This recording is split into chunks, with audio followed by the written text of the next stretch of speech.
Hi guys, welcome back. We're gonna talk about the different topology of DC-DC converter today.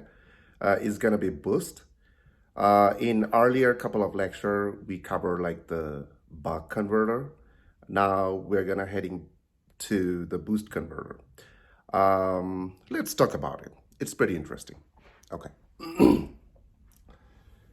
The boost converter actually what it does, it's actually stepping up the voltage at the output, meaning your output voltage always greater than your input voltage. Meaning if you wanted to step up your voltage, you need to use boost converter. Okay.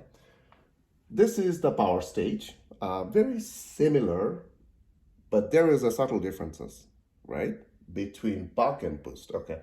Let's see. You have an input source voltage, you have input caps, you have an inductor, you have a switch, you have a diode to protect reverse polarity. This one is your output cap, and you have a load side which has load resistance. Okay, and this is like switch. It could be anything that you want. This is actually PWM. You're PWMing the system, right? You have to change your switching frequency, duty cycle, those kind of things. Okay, usually we use like a MOSFET.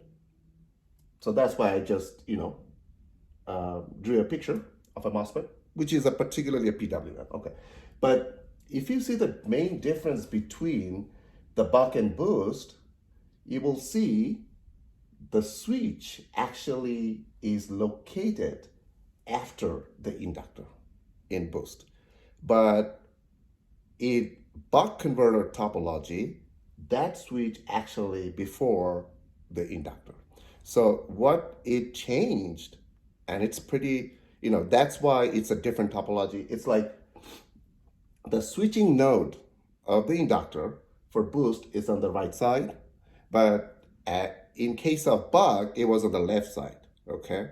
So the switching, whatever it does, filtering, switching PWM, is being shifted. That's pretty significant differences, because if you see that quick, I'm going to discuss it quite a bit, detail, okay?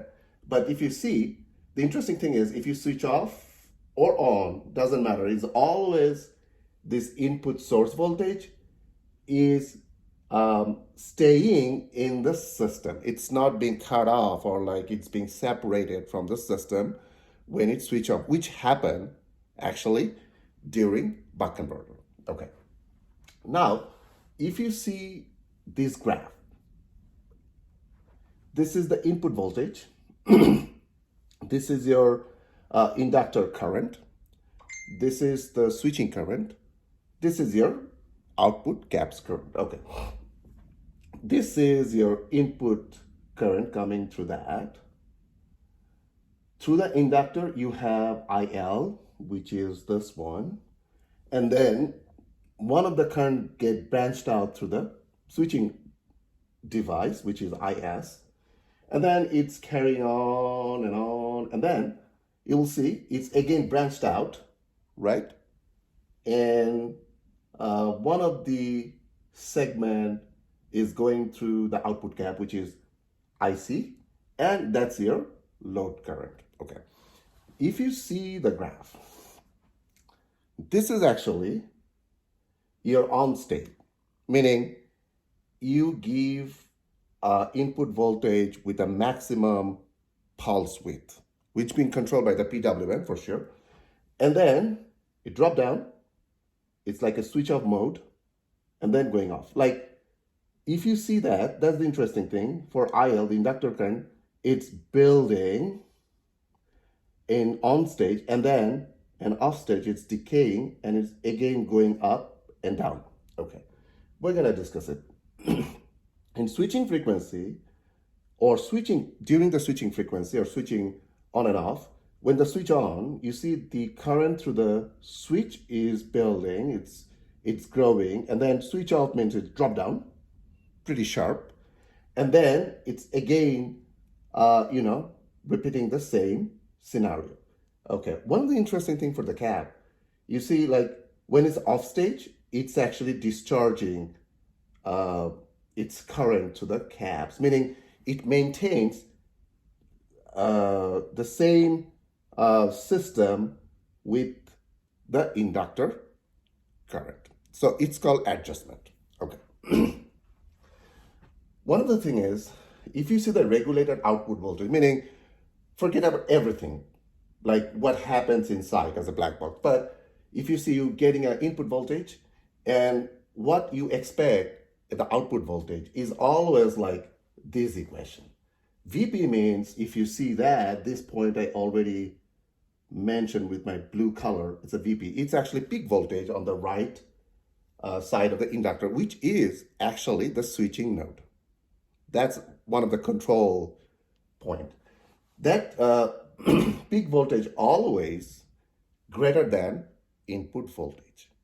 And that's the differential, the increment is your kick out voltage. If you remember from the previous buck converter, when the inductor gets reverse polarized, is always there's a kick voltage, I mean extra pulse to remain, in a state which can deliver the current to the system, even though it's decaying, right? Okay. So usually what happens when it's regulated, your V out very close to your peak voltage. Okay, that's fine.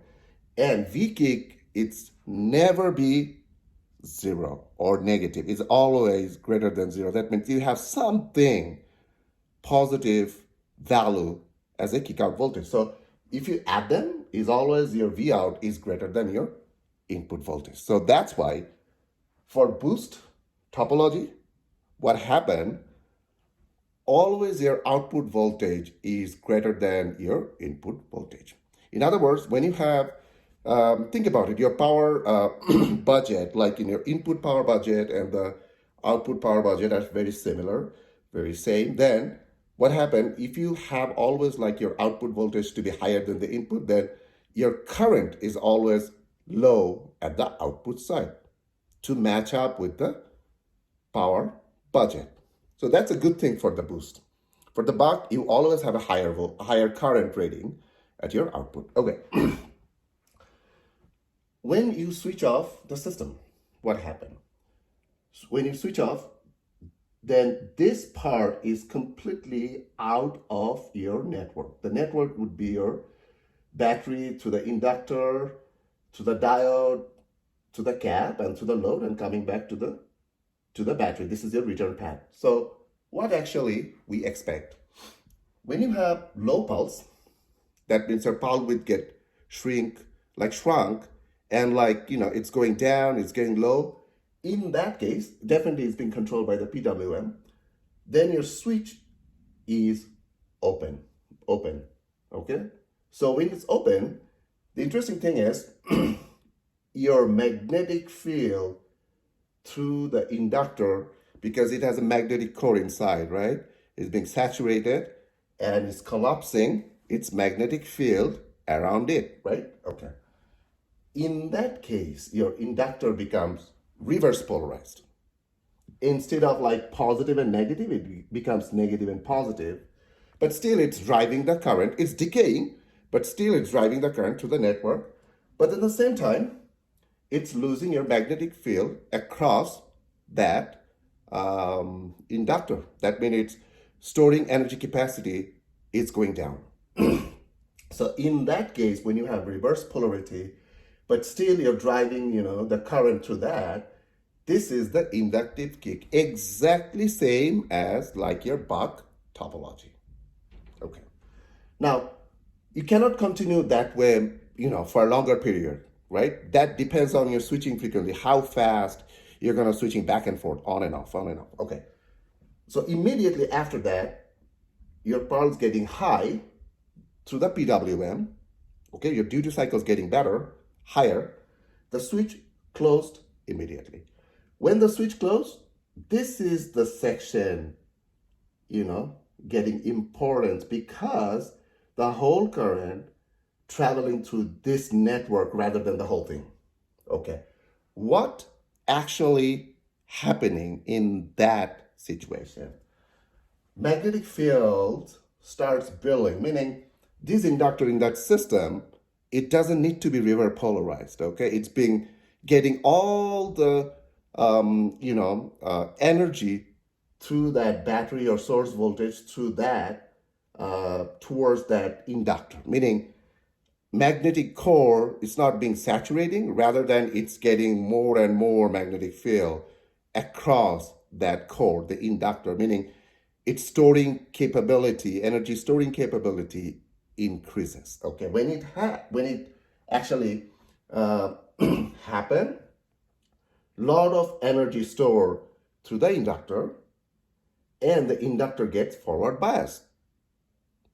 Okay, it doesn't have to be reverse and like losing energy. So it's getting energy here. It's actually building more current to the system, meaning this section. That means it's driving the current through the system. Okay, so this is the most interesting feature for the boost converter.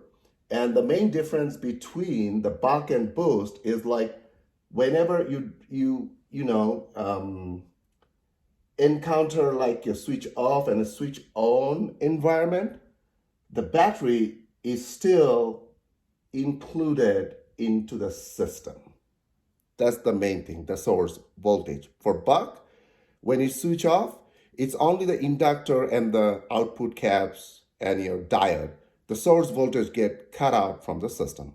Okay, so in that perspective, buck actually can operate in continuous current mode CCM and also discontinuous current mode in a DCM. But in this case, is most of the time is a CCM, right? Because you're not cutting off or excluding your source voltage from your whole system. Another thing I should mention, what is the relationship between your kick voltage when it's reverse polarized, I'm talking about the inductor, with the input voltage or some sort of source, sourcing energy.